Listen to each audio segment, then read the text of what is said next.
సంబాల్లో ఇంకా ఉద్రిక్తత పరిస్థితులు కొనసాగుతూ ఉన్నాయి. హైటెన్షన్ వాతావరణం కనిపిస్తూనే ఉంది. మసీదు సర్వేకు నిరసనగా అక్కడ ఉద్రిక్త పరిస్థితులు చెలరేగాయి. ఈ హింసలో 4 యువకులు చనిపోయారు. స్థానిక కోర్టు ఇచ్చిన ఆదేశాలతో అక్కడ సర్వే జరుగుతున్న సమయంలో సర్వేను అడ్డుకోవటానికి ఒక వర్గం ప్రయత్నించడంతో ఉద్రిక్త పరిస్థితులు చోటెత్తాయి.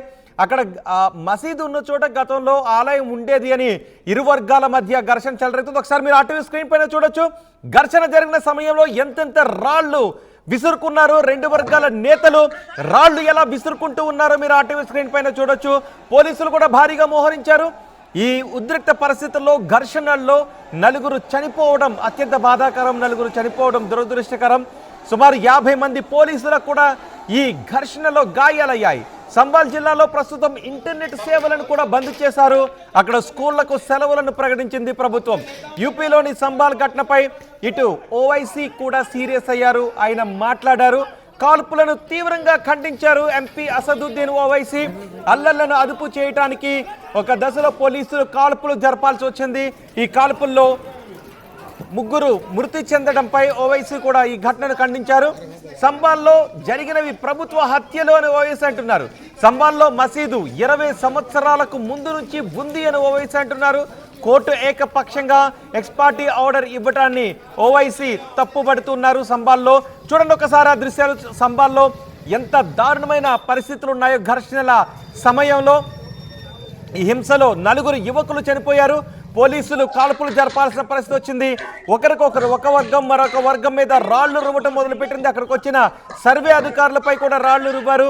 పోలీసులపై కూడా రాళ్లు రువ్వడంతో ఘర్షణ అరికట్టలేని విధంగా చేయి దాటిపోవడంతో ఘర్షణను అదుపులోకి తీసుకుని రావడానికి అక్కడ ఉన్న వర్గాలను అదుపులోకి తీసుకుని రావడానికి పోలీసులు కాల్పులు జరపాల్సి వచ్చింది. దీంతో 4 యువకులు చనిపోయారు. 50 మందికి పైగా గాయాలయ్యాయి. సంబాల్లో జామా మసీదు ఉన్న చోట గతంలో ఆలయం ఉండేది, హరిహర ఆలయం ఉండేది అని చెబుతూ ఉన్నారు. దీంతో ఇరు వర్గాల మధ్య ఎప్పటి నుంచో ఘర్షణ ఉంది. దీంతో స్థానిక కోర్టు ఆదేశాలు జారీ చేసింది అక్కడ సర్వే నిర్వహించమని. దీంతో సర్వే అధికారులు అక్కడికి చేరుకున్నారు.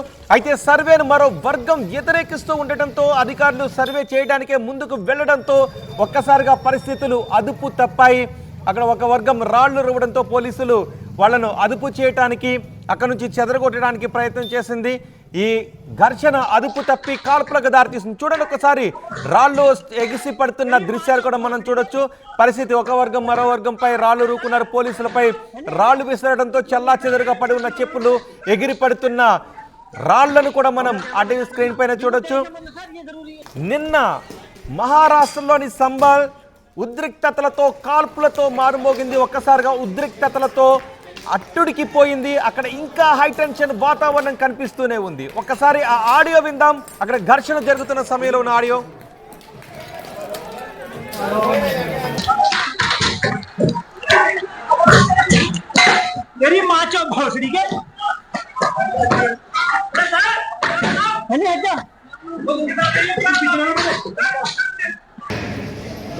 अपना भविष्य बर्बाद मत करो इनके चक्कर में नेताओं के, अपने नेताओं के चक्कर में अपना भविष्य बर्बाद मत करो।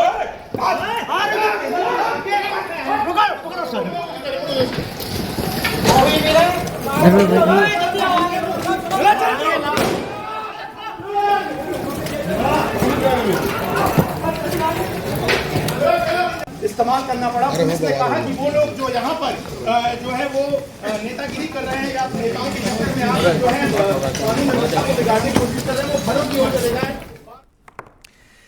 ప్రస్తుతం ఇంకా సంబాల్ ప్రాంతం అంతా కూడా నివురుగప్పిన నిప్పులానే ఉంది. ఘర్షణలతో 4 చనిపోవడం, 50 మంది పోలీసులు గాయపడడం, మళ్ళీ పోలీసులు కొంతమందిని అదుపులోకి తీసుకోవడం, అదుపులోకి తీసుకున్న వాళ్ళ మహిళలు కూడా ఉండడంతో ఏ క్షణాన ఏం జరుగుతుందో అనే ఆందోళన కనిపిస్తోంది. ఓవైసీ అసదుద్దీన్ ఓవైసీ కూడా స్పందించారు. 200 ఏళ్లకు ముందు నుంచి అక్కడ మసీదు ఉంది అని ఆయన అంటూ ఉన్నారు. స్థానిక కోర్టు ఇచ్చిన ఆదేశాలను అసదుద్దీన్ ఓవైసీ తప్పుపడుతున్నారు. మా ప్రతినిధి గోపి ఉన్నారు పూర్తి సమాచారం అందించడానికి. ఎస్, గోపితో మాట్లాడే ముందు ఒకసారి అసదుద్దీన్ ఓవైసీ ఏం మాట్లాడారో చూద్దాం. देखिए, सबसे पहली बात तो ये है कि संभल की चंडोसी की जो जामा मस्जिद है वो कोई 50 साल 100 साल नहीं बल्कि 200-250 साल पुरानी मस्जिद है, उससे ज़्यादा है।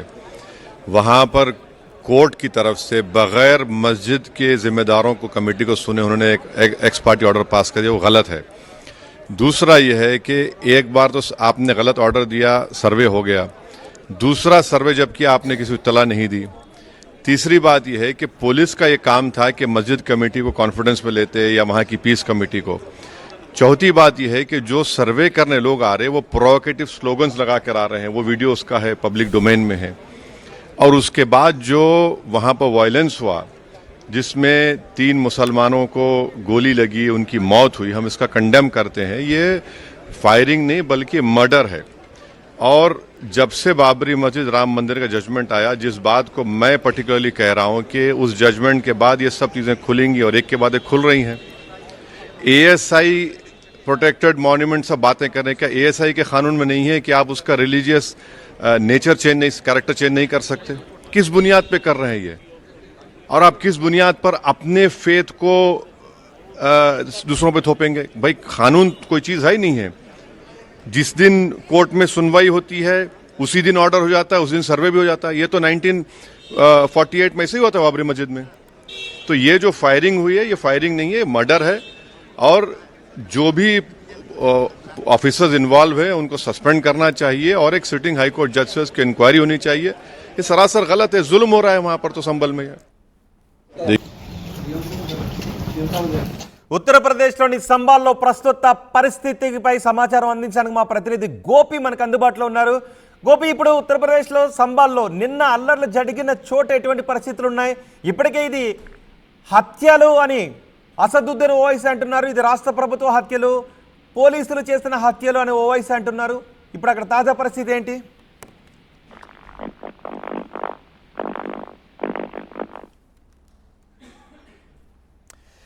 ఉత్తరప్రదేశ్లో సంబాల్లో పరిస్థితి ఇంకా నివురు కప్పిన నిప్పులానే ఉంది. సంబాల్లో ఇంకా హై టెన్షన్ వాతావరణం కనిపిస్తూ ఉంది. మసీదు సర్వేకు నిరసనగా అక్కడ హింసాత్మక ఘటనలు చోటు చేసుకున్నాయి. మసీదు సర్వే విషయంలో స్థానిక కోర్టు, లోకల్ కోర్టు ఎక్స్పార్టీ ఆర్డర్స్ని ఇవ్వటాన్ని అసదుద్దీన్ ఓవైసీ కూడా తప్పుపడుతున్నారు. సర్వే చేయడానికి అధికారులు అక్కడికి వెళ్లడంతో సర్వే అధికారులను అడ్డుకోవటానికి ఒక వర్గం ప్రయత్నించింది. అయినా సర్వే అధికారులు పోలీసుల పహారాతో సర్వే చేయటానికే ముందుకు వెళ్లడంతో సర్వే అధికారులను అడ్డుకునే ప్రయత్నంలో రాళ్లు రువ్వారు. పోలీసులకు అడ్డుకుంటున్న సర్వే అధికారులను అడ్డుకుంటున్న వర్గానికి మధ్య వాగ్వాదం కూడా చోటు చేసుకుంది. దీంతో ఒక దశలో పరిస్థితి చేయి దాటిపోయింది. కార్లను తగలబెట్టేశారు, పోలీసులపైకి కూడా రాళ్లు రువ్వారు. దీంతో పోలీసులు అల్లర్లను అదుపు చేయడానికి కాల్పులు జరిపారు, గాల్లోకి కాల్పులు జరిపారు, బాష్పవాయు గోళాలను ప్రయోగించారు. ఆ తర్వాత ఇక నేరుగా కాల్పులు జరపడంతో ఈ ఘటనలో 4 చనిపోయారు. ప్రస్తుతం అక్కడ పరిస్థితి నివురు కప్పిన నిప్పులా ఉంది. 50 మంది పోలీసులకు కూడా గాయాలయ్యాయని చెబుతూ ఉన్నారు. అయితే 200 ఏళ్లుగా అక్కడ మసీదు ఉంది అని అసదుద్దీన్ ఓవైసీ చెప్తున్నారు. సర్వేను వ్యతిరేకిస్తున్న వర్గం చెప్తుంది. కానీ మసీదు కంటే ముందు అక్కడ హరిహర ఆలయం ఉండేది అని మరొక వర్గం చెబుతూ ఉంది. దీంతో అక్కడ ఉద్రిక్త వాతావరణం కనిపిస్తుంది. సర్వే అధికారులు అక్కడికి చేరుకోవడంతో మా ప్రతినిధి గోపి ఉన్నారు పూర్తి సమాచారం అందించడానికి. గోపి, ప్రస్తుతం అల్లర్లు జరిగిన ప్రదేశంలో ఎటువంటి పరిస్థితి కనిపిస్తుంది? రోహిత్, ఇంకా ఉద్రిక్త వాతావరణం అయితే ప్రస్తుతం సంబాల్లో కొనసాగుతున్న పరిస్థితి ఉంది. మసీదు సర్వేను వ్యతిరేకిస్తూ చెలరేగిన అల్లర్లు ఇంకా అదుపులోకి రాలేదు. హింసలో ఇప్పటికీ 4 యువకులు మృతి చెందడం జరిగింది. పెద్ద ఎత్తున కూడా పోలీసులకు గాయాలవ్వడంతో ప్రస్తుతం పరిస్థితి ఇంకా హైటెన్షన్ గానే నెలకొన్న పరిస్థితి అయితే ఉంది. కాల్పులను అయితే ప్రస్తుతం హైదరాబాద్ ఎంపీ ఓవైసీ ఖండిస్తున్నారు. సంబాల్ మసీదుకు సంబంధించి దాదాపు 200 ఏళ్లకు ముందు నుంచి అక్కడ మసీదు ఉంది అనేది కూడా ఆయన చెప్తున్నారు. 200 ఏళ్ల ముందున్న మసీదుకు పరీక్షలు నిర్వహించాలంటూ కూడా కోర్టు ఏకపక్షంగా ఎక్స్పర్ట్ ఆర్డర్ ఇవ్వడం ఏంటి అంటూ కూడా ఆయన తప్పుపడుతున్న పరిస్థితి ఉంది. ఇప్పటికే అక్కడ సంబాల్లో ఇంటర్నెట్ సేవల్ని పూర్తిగా బంద్ చేసిన పరిస్థితి ఉంది. ఇంటర్నెట్ సేవలతో పాటు కూడా అక్కడ స్కూళ్ళన్నిటికీ కూడా హాలిడేలను ప్రకటించారు. ఎవరిని విద్యార్థులను కూడా స్కూళ్ళకు రావద్దని చెప్తున్న పరిస్థితి ఉంది. అయితే ప్రస్తుతం ఏదైతే 29వ తేదీ, నవంబర్ 29వ తేదీలో ఈ యొక్క మసీద్కు సంబంధించిన విచారణ మరోసారి కోర్టులో ఉన్న నేపథ్యంలో ఏఎస్ఐ అధికారులు అక్కడ ఉన్న మసీదులో కొన్ని శాంపిల్స్ సేకరించడానికి వెళ్ళినప్పుడు నేపథ్యంలో అక్కడ ఉన్న ముస్లిం యువకులు పెద్ద ఎత్తున కూడా అక్కడ మోహరించి పోలీసుల పైన రాళ్లు ఒక్కసారిగా రువ్వడంతో చెదరగొట్టేందుకు మొదటగా లాఠీచార్జ్ చేశారు. ఆ తర్వాత బాష్పవాయువును ప్రయోగించడం జరిగింది. పరిస్థితి అదుపులోకి రాకపోవడంతో ఖచ్చితంగా కాల్పులకైతే పాల్పడ్డ పరిస్థితి ఉంది.